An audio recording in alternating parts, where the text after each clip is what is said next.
નમસ્કાર વિદ્યાર્થી મિત્રો, આપણે જોઈ રહ્યા છીએ ધોરણ 9 અને આજે આપણે જોવાના છીએ ચેપ્ટર નંબર 2 બહુપદીઓ. બહુપદીઓ એ ધોરણ 8માં આપણે પદાવલીઓ જોઈ ગયા છીએ.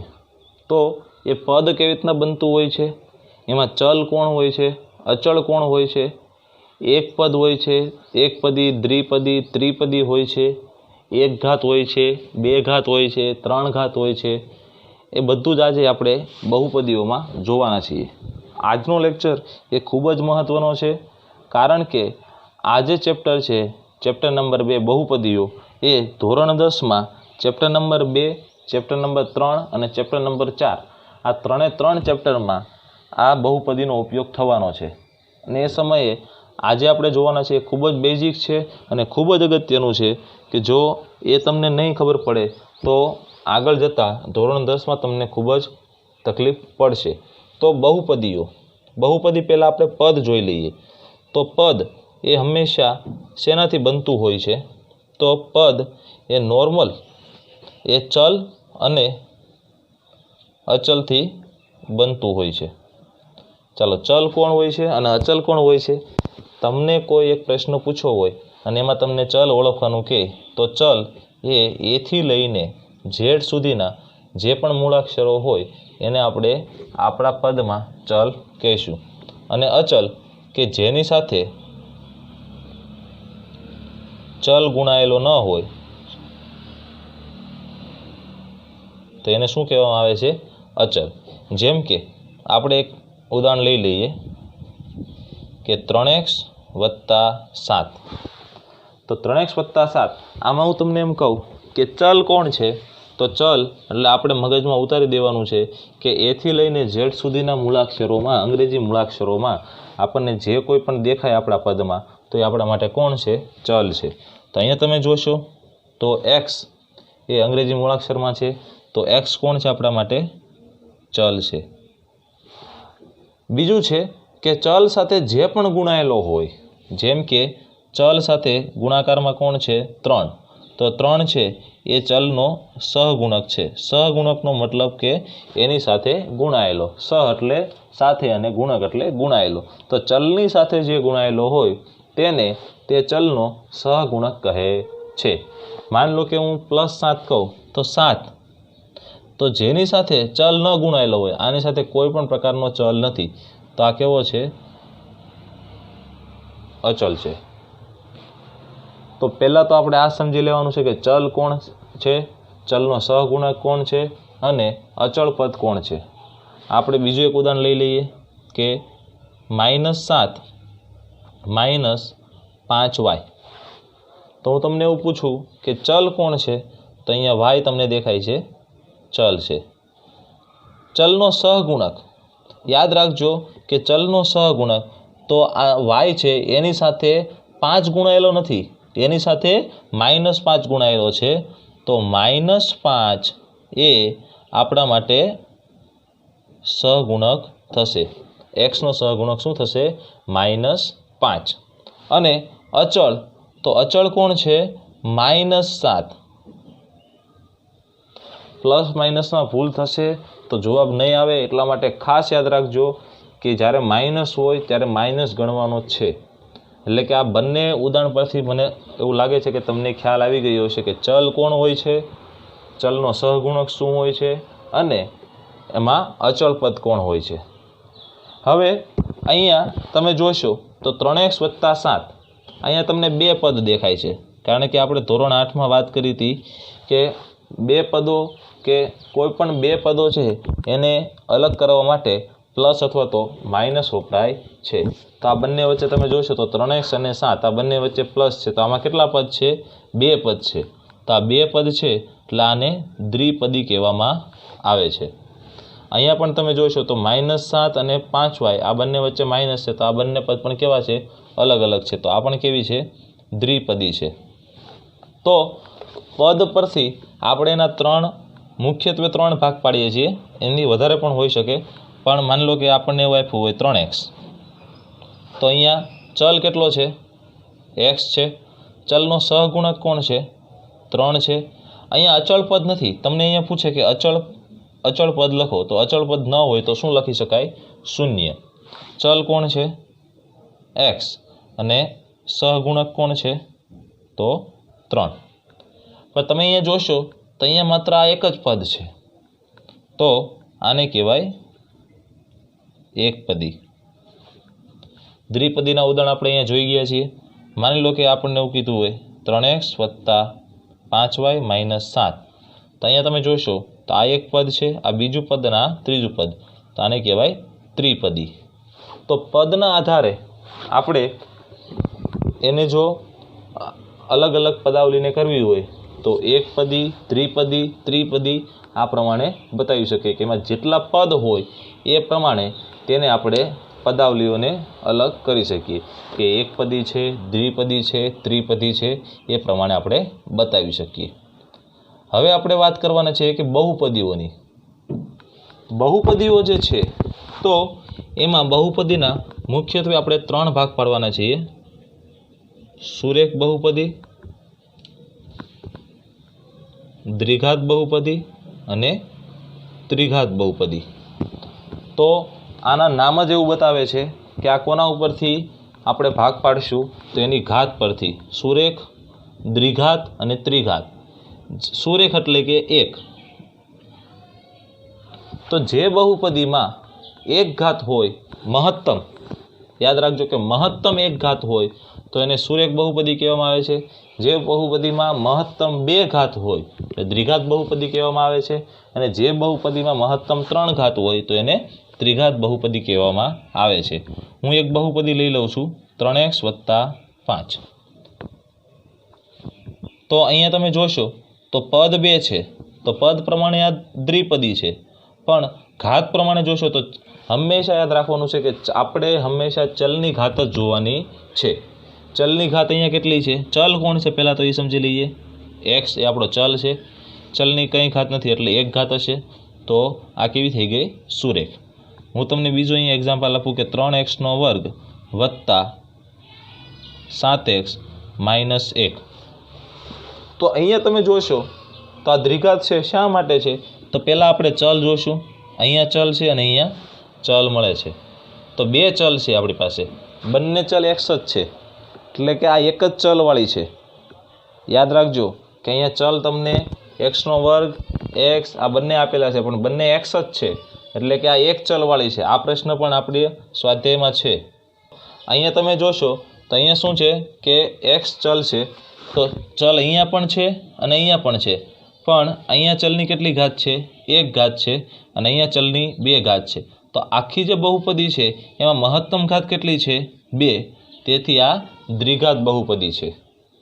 માન લો કે એક એક્ઝામ્પલ આપણે આ પ્રમાણે લઈએ કે 3x² - 8. તો અહીંયા તમે જોશો તો 3x ની 5 ઘાત -8, તો ચલ કોણ છે? x. અને તો અહીંયા મહત્તમ ઘાત, અહીંયા ચલ x છે અને એની મહત્તમ ઘાત કેટલી છે? 5 છે. તો આ n બરાબર 5 ઘાતવાળી બહુપદી થશે. આ દ્વિઘાત બહુપદી નથી. અહીંયા આપણે જોઈએ કે x² - 1, તો અહીંયા ચલ કોણ છે? x. આપણે હંમેશા ચલ જ જોવાનો છે અને ચલની ઘાત જોવાની છે. તો અહીંયા ચલ આપણી પાસે x છે, એની 2 ઘાત છે. હવે અહીંયા કોઈ એક ઘાતવાળું નથી, તો આને બહુપદી ન કહી શકાય એવું નથી કે આપણી પાસે મહત્તમ ઘાત કેટલી મળે છે? અહીંયા 2. તેથી આ દ્વિઘાત બહુપદી છે. ત્રિઘાત બહુપદીના આપણે ઉદાહરણ લઈએ તો x³ - x + 1. તો અહીંયા તમે જોશો તો અહીંયા પણ ચલ છે અને અહીંયા પણ ચલ છે. અહીંયા ચલની 1 ઘાત છે, અહીંયા ચલની 3 ઘાત છે, તો મહત્તમ ઘાત કેટલી છે? 3. તો આને કેવી કહેવાય? ત્રિઘાત બહુપદી કહેવાય. પણ માની લો કે હું એક બહુપદી આ પ્રમાણે લખું છું: x² - 1 - 7. તો આ બહુપદી છે કે નહીં? તો આપણને નિયમ પ્રમાણે તો આપણે એવું જોઈએ કે અહીંયા x છે, અહીંયા પણ x છે, તો 2 ચલ છે. અહીંયા x² - 1 છે અને અહીંયા x² - 2 છે, તો મહત્તમ કેટલી ઘાત થઈ? 2. તો આ દ્વિઘાત બહુપદી છે. પણ નહીં, આ બહુપદી જ નથી. શા માટે નથી? તો બહુપદીનો પહેલો નિયમ છે કે ચલની ઘાત, આ ખૂબ જ જાણી લેવા જેવું છે, ચલની ઘાત હંમેશા પૂર્ણ સંખ્યા હોવી જોઈએ। તો પૂર્ણ સંખ્યા એ કેવી હોય? તો પૂર્ણ સંખ્યા આપણે શીખી ગયા છે કે 0, 1, 2, 3 થી લઈને ધન પૂર્ણાંક સંખ્યા। તો અહીંયા ચલની ઘાત તમે જુઓ તો શું છે? -1, જે પૂર્ણ સંખ્યા નથી, તેથી આ બહુપદી નથી। માની લો કે હું એક એક્ઝામ્પલ આ પ્રમાણે લઉં છું કે x² વત્તા x² -7, તો આ પણ બહુપદી નથી। શું કામ? અહીંયા x² જે પૂર્ણ સંખ્યા છે પણ 1/2 x² તો આ કેવી થઈ ગઈ? સમય સંખ્યા થઈ ગઈ। આપણે ભણી ગયા છીએ ચેપ્ટર નંબર 1માં સમય સંખ્યા છે, તેથી આ પણ આપણી બહુપદી નથી। માન લો કે હું ઉદાહરણ લઉં છું કે x² વત્તા વર્ગમૂળમાં 2x વત્તા 1, તો અહીંયા તમે જોશો તો x² અને 2 અને x1 વર્ગમૂળમાં 2 એનો સહગુણક છે। સહગુણક કોઈ પણ ચાલે, યાદ રાખવાનું છે કે સહગુણક એનો કોઈ પણ ચાલે, પણ એની ઘાત એ હંમેશા ધન પૂર્ણાંક સંખ્યા હોવી જોઈએ। તો આ બહુપદી છે। હું બદલું છું x² 2 વર્ગમૂળમાં x વત્તા 1, તો આ બહુપદી નથી। શું કામ? આનો મતલબ કેવો છો? x² 2 x વર્ગમૂળમાં x એટલે એને શું લખાય? 1/2। તો અહીંયા જોયો તમે ઘાત કેટલી છે? 1/2। તો ઘાત એ હંમેશા પૂર્ણ સંખ્યા હોવી જોઈએ।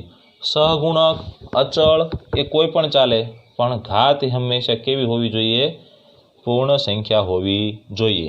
તો આ છે આપણી બહુપદી, એની પ્રાથમિકતા।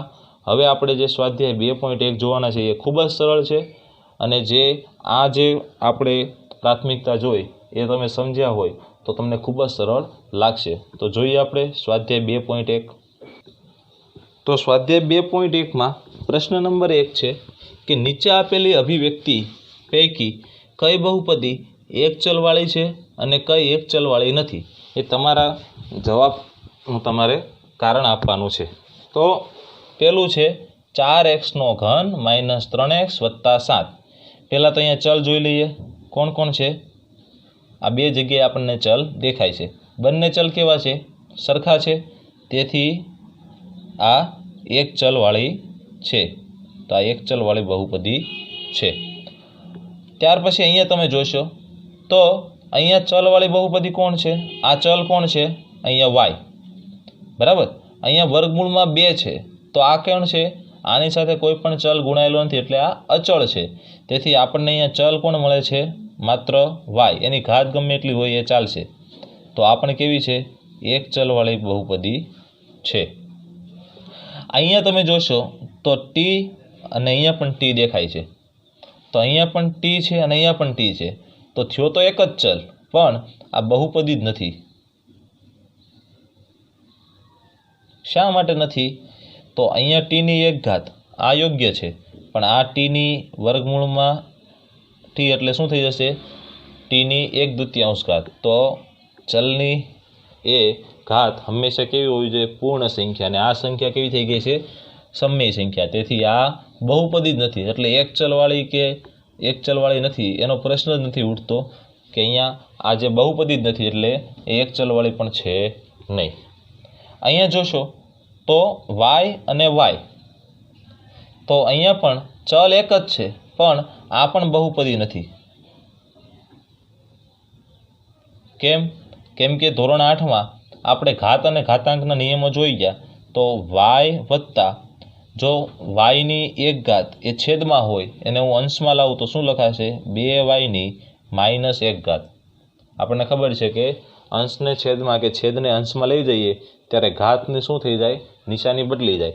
તો અહીંયા છેદમાં y1 હતી, તો અંશમાં આવશે તો -1, તેથી y−1 એ બહુપદીના ઘાતના નિયમ પ્રમાણે એ ચાલે નહીં, તેથી આ પણ બહુપદી નથી। અહીંયા તમે જોશો તો 3 ચલ આપેલા છે, અહીંયા x, y અને t ત્રણે 3, તો આ પણ એક ચલવાળી નથી, કારણ કે આપણે એક ચલવાળી બહુપદી જોઈએ છે। તો આમાં કેટલા ચલ આપણને આપ્યા છે? 3 ચલ આપેલા છે, તેથી આ પણ એક ચલવાળી બહુપદી નથી। પ્રશ્ન નંબર 2 છે, ખૂબ જ સરળ છે કે નીચેનામાં એક્સના વર્ગનો સહગુણક શોધવાનો છે। તો આ જે પહેલો પ્રશ્ન છે એમાં પહેલાં તો જોઈ લો કે એક્સનો વર્ગ તમને ક્યાં આપેલો છે, એક્સનો વર્ગ અહીંયા આપેલો છે। તો એના એક્સના વર્ગનો સહગુણક એટલે એક્સના વર્ગ સાથે કોણ ગુણાયેલું છે, તો આપણને અહીંયા કોઈ દેખાતું નથી। તો ગુણાકારમાં કોઈ ન હોય તો એનો સહગુણક શું હોય, 1 હોય। આ ખાસ યાદ રાખવાનું છે કે જ્યારે કોઈ ન હોય તો માની લો કે એક્સનો વર્ગ અને 1 ગુણ્યા એક્સનો વર્ગ આ બંને સરખું જ છે, તેથી એક્સના વર્ગ સાથે કોણ ગુણાયેલો છે, 1। એ જ પ્રમાણે તમે અહીંયા બીજામાં જુઓ તો એક્સનો વર્ગ તમને ક્યાં દેખાય છે, કારણ કે આપણે અહીંયા એક્સના વર્ગનો સહગુણક શોધવાનો છે, તેથી એક્સનો વર્ગ અહીંયા છે તો એક્સના વર્ગનો સહગુણક શું થશે, અહીંયા માઇનસ છે એટલે -1 બનશે। અહીંયા સમજવું હોય તો એક્સનો વર્ગ છે માઇનસ એક્સનો વર્ગ છે એની જગ્યાએ હું -1 ગુણ્યા એક્સનો વર્ગ લખું તો પણ બંને શું છે, સરખું જ છે, તેથી એક્સના વર્ગ સાથે કોણ ગુણાયેલું છે, -x। અહીંયા તમે જોશો તો આમાં એક્સનો વર્ગ અહીંયા છે તો એની સાથે કોણ ગુણાયેલું છે, π/2, તો આ એનો સહગુણક બની જશે π/2। આમાં તમે જોશો તો આમાં ક્યાંય પણ તમને એક્સનો વર્ગ દેખાતો જ નથી, તો એક્સનો વર્ગ જો ન હોય તો પણ તેમ છતાં પણ આપણે એનો સહગુણક લખવો હોય તો જો ન હોય તો એનો સહગુણક શું થઈ જશે, 0। ખૂબ જ સરળ વાત છે। તો આ છે આપણો પ્રશ્ન નંબર 2। તો આવો જ પ્રશ્ન આ સ્વાધ્યાયમાં છે, ખૂબ જ સરળ છે। જોઈએ આગળ। અહીંયા આપણને કીધું છે કે 35 ઘાતવાળી દ્વિપદીનું કોઈ પણ એક ઉદાહરણ આપો જેની ઘાત કેટલી હોવી જોઈએ, 35। કોઈ પણ એક આપણે માની લો કે ચલ આપણે x લઈ લઈએ જેની ઘાત કેટલી છે, 35, પણ 35 ઘાતવાળી, તો 35 ઘાતવાળી બની ગઈ, પણ દ્વિપદી એટલે એમાં કેટલા પદ હોવા જોઈએ, 2 પદ। તો આ ઉદાહરણ આપી શકાય જેમાં 2 પદ છે અને ઘાત કેટલી છે, 35। એક ઉદાહરણ આવું પણ આપી શકાય, એક ઉદાહરણ આ પ્રમાણે પણ તમે લઈ શકો।